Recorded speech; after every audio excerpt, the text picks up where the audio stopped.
Memang persoalan kurban, saya jujur saja selama di Indonesia masih banyak salah pemahaman terhadap kurban. Dan saya pernah berkata, memang Islam kita di Indonesia Islam keturunan. Ya, jadi asal tahu saja ya. Ya, tapi dari segi belajaran, mohon maaf ya, kita terlalu jauh terhadap pemahaman. Yang saya maksud, kita melaksanakan sesuatu tapi kita sudah belajar, sudah tahu, bukan hanya asal saya dengar, saya lihat, saya bukan sebatas itu, tapi kita punya dasarnya. Dan ini kelemahan kita, di antaranya kurban. Saya pernah mendengar, bukan malah sering mendengar soal kurban dihitungkan berorang. Jadi keluarga suami istri sama 5 anak berarti jumlah 7, wajib sapi. Kalau kurang daripada itu, atau misal suami istri tidak mampu, boleh ini tahun kurban kambing atas nama suami, tahun depan atas nama istrinya. Ini hal keliru sebenarnya. Yang dihitungkan soal kurban beda sama akikah dan beda sama zakat fitrah. Zakat fitrah sama akikah terhitung berorang. Akikah laki-laki 2 kambing, perempuan 1. Kalau tidak mampu boleh. Kalau ada kembar laki sama perempuan berarti 3 kambing. Tapi kalau tidak mampu boleh 1 kambing, tidak masalah. Dan tidak ada istilah sekarang saya kurban tapi nanti sisanya seolah-olah ada hutang sama Allah. Sesuai kemampuan kita. Di antaranya kurban. Kurban hitungannya berkeluarga, bukan berorang. Buktinya Rasulullah SAW dan juga cerita Nabi Ibrahim. Ketika Nabi Ibrahim mau sembelih Nabi Ismail, Allah turunkan apa? Mengganti sembelihan Nabi Ismail dengan ekor kambing dari surga. Berapa ekor kambing? 1. Padahal Nabi Ibrahim punya istri 2 dan anak. Ada istri Siti Hajar dan Sarah. Kemudian anaknya Ismail dan Ishak. Berarti semuanya berapa? 5. Kenapa Allah tidak turunkan 5 ekor kambing? Karena hitungannya memang 1 keluarga. Yang kedua, Rasul sendiri sembelih 2 kambing. Pertama, Bismillah atas nama Muhammad dan keluarga Nabi Muhammad. Padahal kita tahu keluarga Nabi Muhammad SAW termasuk keluarga besar. 11 istri, belum lagi anaknya, laki-laki sama perempuan. Ada yang hidup maupun sudah mati, sudah termasuk semua.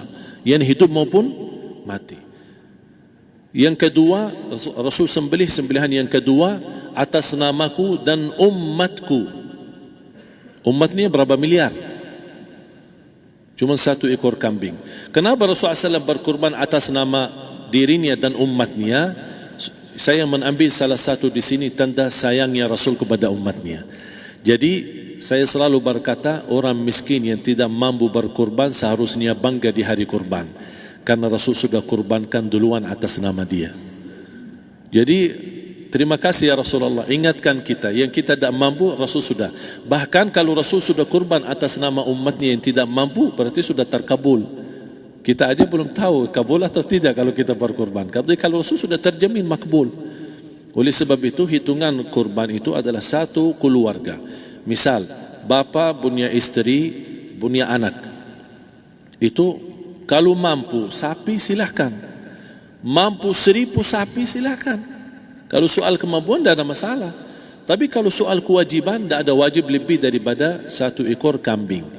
1 ekor kambing. Misal, kalau bapa punya istri 4. Misal.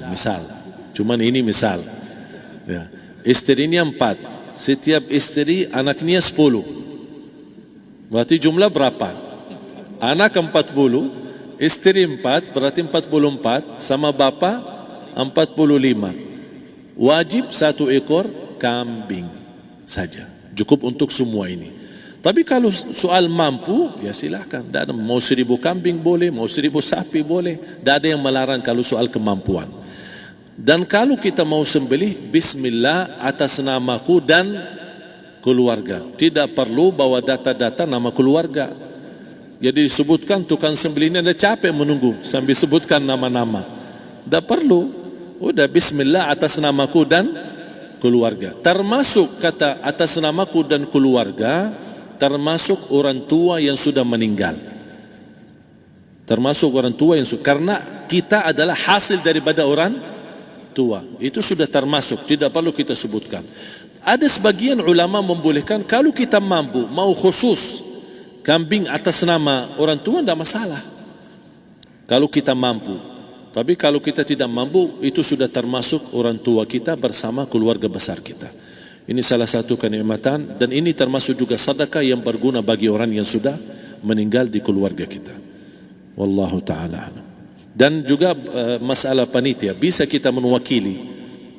Kalau kita tidak mengerti sembelihannya dan tidak mengerti cara bagiannya. Tapi ada satu sunnah yang termasuk kehilangan sunnah ini, adalah banyak yang tidak mau makan dari hasil kurban. Padahal itu sunnah Rasul. Dari akikah boleh makan, dari kurban pun boleh makan. Bahkan sunnah SAW dibagi 3. Sepertiga pertama dihadiahkan. Maksudnya kata dihadiahkan kepada orang kaya. Misal tetangga saya tapi orang kaya, dia bukan miskin, tapi boleh saling hadiah. Karena inti daripada hadiah silaturrahim. Ada keluarga kita termasuk mampu, tapi saya kasih, ini alhamdulillah saya sembelih sapi. Barangkali dia tidak mampu, cuma sembelih kambing. Udah, kita dapat daging kambing, dia dapat daging sapi. Tapi dengan niat hadiah, bukan sedekah, karena dia bukan orang miskin yang menerima sedekah. Yang sepertiga yang kedua adalah sedekah. Sedekah itu termasuk orang miskin. Yang ketiga, kita makan sendiri. Bahkan Rasulullah SAW selepas Idul Adha, beda sama Idul Fitri. Sebelum Idul Fitri dia makan kurma, meyakinkan batalan puasa. Tapi kalau Idul Adha tidak makan dan minum sebelum salat, kenapa? Bukan berarti tidak boleh. Tapi Rasulullah SAW ingin pertama pembukaannya, buka sarapannya atau makan di pagi harinya selepas Idul Adha adalah dari hasil sembelihan kambing itu atau dari kurban. Jadi kita sebagian sedikit. Tapi kalau kita merasa alhamdulillah rezeki saya banyak di rumah, alhamdulillah banyak ada makanan, mau sedekahin semuanya, semua mau sedekahin, tidak masalah.